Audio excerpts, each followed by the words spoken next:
Welcome back to the Fairway Performance Podcast. My name is Sean Dykoff and I'm the host of this show.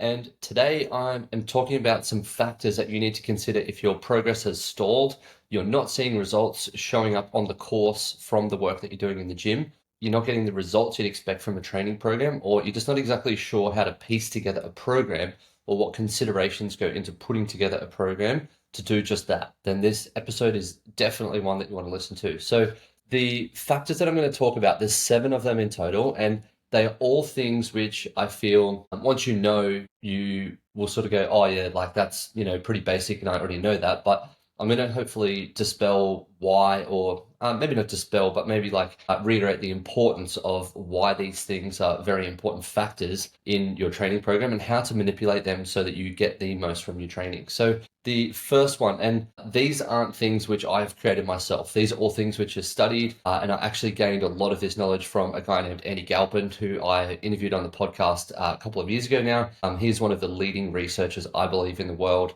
when it comes to muscle hypertrophy training, and he works with a lot of high-level athletes. So if you want to go further down this path, then he has some really good episodes on the Huberman Lab podcast, which you can go and listen to. But for today's episode, we're going to talk about 7 of the variables that he brought up in my interview and just through other chats that I've had with him. So the first thing is the exercise choice. Exercise choice comes down to a few different things. The first is what's going to bring the most benefit or bang for buck for you in your training based on your needs, your injury profile, your experience in the gym, your access to equipment, a whole host of other factors. But essentially, your exercise choice is going to determine the results that you get or how good the results that you're getting are. Because if we're specific in selecting our exercises, i.e. doing something which we actually need to work on versus what we want to work on, then it's going to give us different results. The second thing we need to consider is exercise order, or the order in which we do the things within the training program. So what we can run into if we aren't following things in a good order is what's called the interference effect. So to put it simply, if we are to follow the order of doing a dynamic warm-up or mobility exercises, followed by power exercises, followed by strength exercises, followed by hypertrophy exercises, and then going down to like cardio and strength endurance type activities, that is the correct order that we want to be flowing in. The reason being is the highest amount of energy, effort, and output is going to be required for the power-based exercises. So we need a high level of like acuity coordination, drive, like feeling fresh and feeling like ready to go, which we're going to be fatigued after we've done strength work or hypertrophy work. So we're not going to get that same benefit of being able to give our, all or 100% to the power work. So that's how the cardio or the strength-based activities will interfere with how much power we can output. So we're not able to put a 100, 105, 110% effort into that because we are a little fatigued from the previous exercises or the previous things within our workout. So the order in which you do things is very important. So the order that I just gave you there is a really basic one to go off. And that again is mobility and dynamic warm-up, then power-based activities, then strength and hypertrophy, and then like strength endurance and muscular endurance type activities, and also cardio falls down to the bottom there.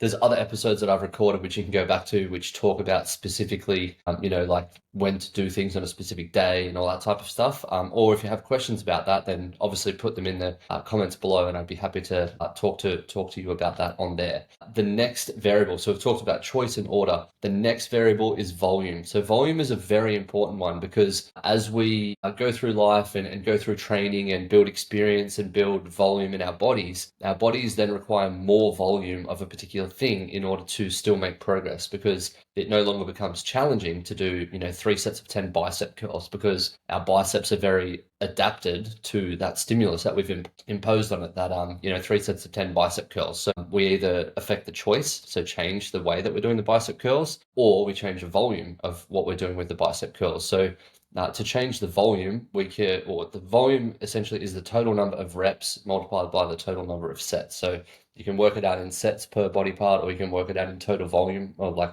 repetitions per body part. I like to go off the sets per body part method. So if we're looking at hypertrophy training specifically, which is where I start all of my clients when they're starting on their golf fitness journeys, they will do, if they're a beginner, they will do somewhere around the 10 repetitions per body part per week. So that's 10 sets of, sorry, hopefully I said that right, 10 sets per body part per week, not 10 repetitions, 10 sets. So 10 sets means 10 sets of exercises on the legs or a squatting type movement, 10 sets of exercises on a deadlifting or a hinging type movement. The same with pushing, pulling, and the core and rotation actually gets a little bit more because it can handle a bit more, and we're covering core and rotational work. So we're covering off stuff that moves forward and backwards, so flexion, extension of the spine, and we're also covering off on rotation, so obviously going side to side or rotating. So we can add a little more volume there because it's essentially two planes of movement. Now, if you are an intermediate, so someone who's been doing hypertrophy type work or strength-based training or in the gym for a number of years,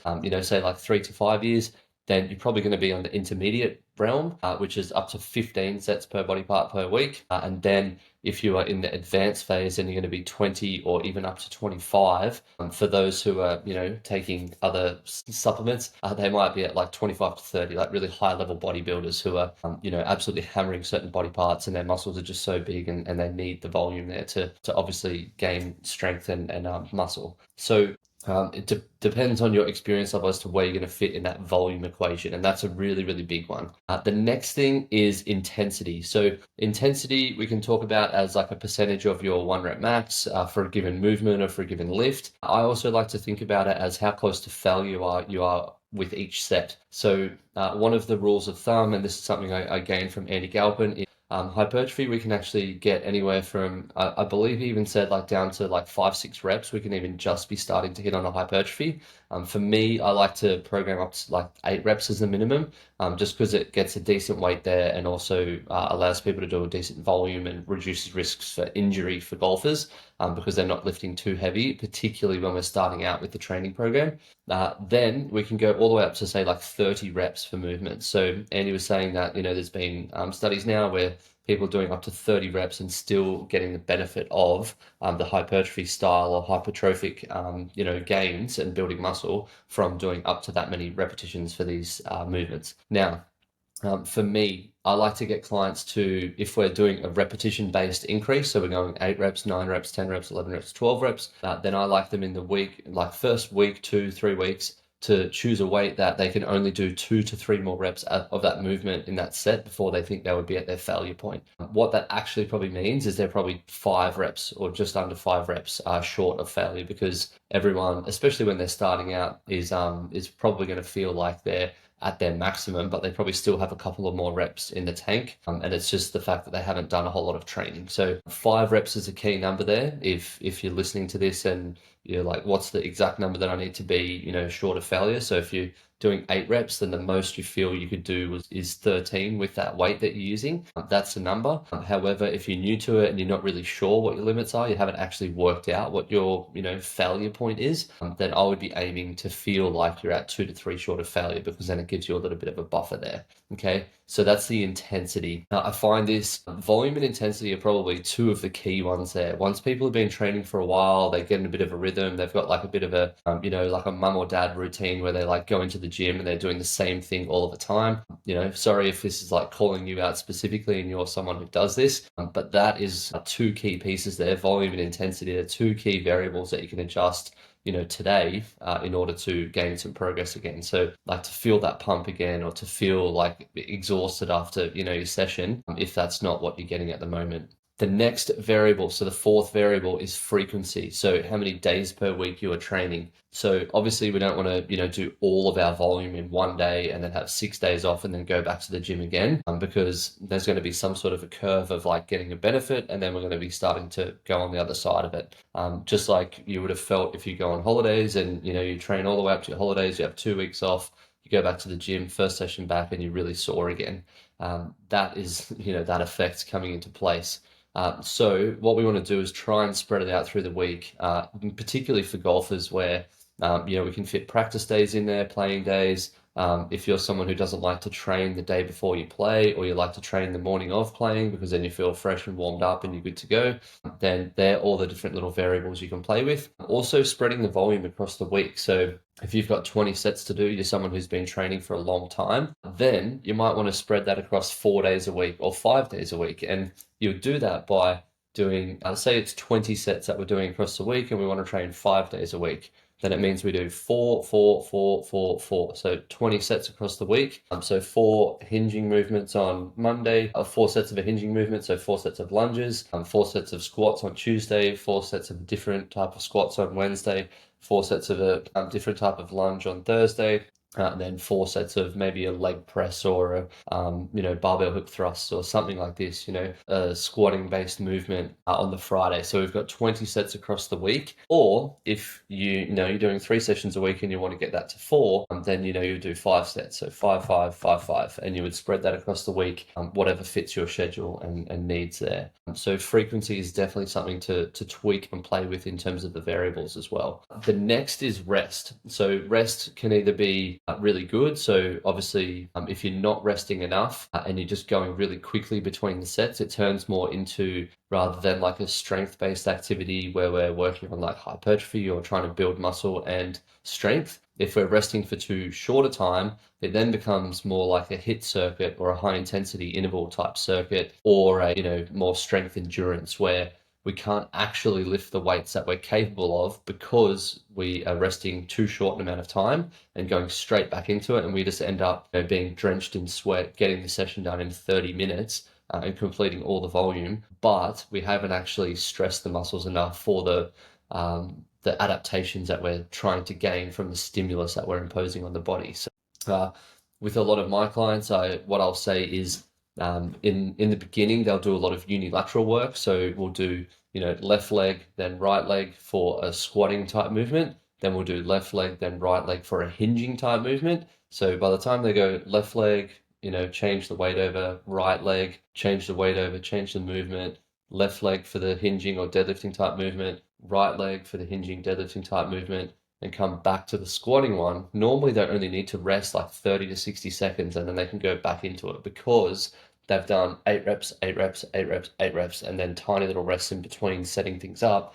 They've, between the squatting type or the hinging type movement and then the deadlift, they've actually spent a couple of minutes of rest there. So there's no real need for them to do all of it and then rest 90 seconds and then like commence it again, because there's been inbuilt rest into it as we change legs and then change the movements. So rest is a variable which can be really good or not so good for us. If we've got too much rest, there's not enough stress on the body, and it means that we need to go really heavy with the weights because we're really replenished and ready, for the lift again. In strength work, we actually need to have like, at least 90 seconds to 3 minutes between sets. With hypertrophy style work, we can get away with a little bit less, particularly the way that I program for a lot of clients with the unilateral type stuff where we're getting inbuilt rest in there. The last thing or the last variable that we can toy around with and tweak in order to get a better benefit is the progression. So progression or progressive overload essentially is the principle. We need to be progressively getting harder or more difficult with tasks if we are trying to get stronger, build more muscle, or create a positive adaptation and grow.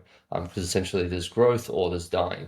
Or maintaining and staying the same or dropping away. So if we want to get stronger, if we want to build more muscle, if we want to continue improving and making gains, we need to have some form or linear map of progression. So the 2 ways that I like to do it, and the 2 easiest ways to do it, and if you haven't done one of them, a really easy thing is to obviously just tweak it and change it.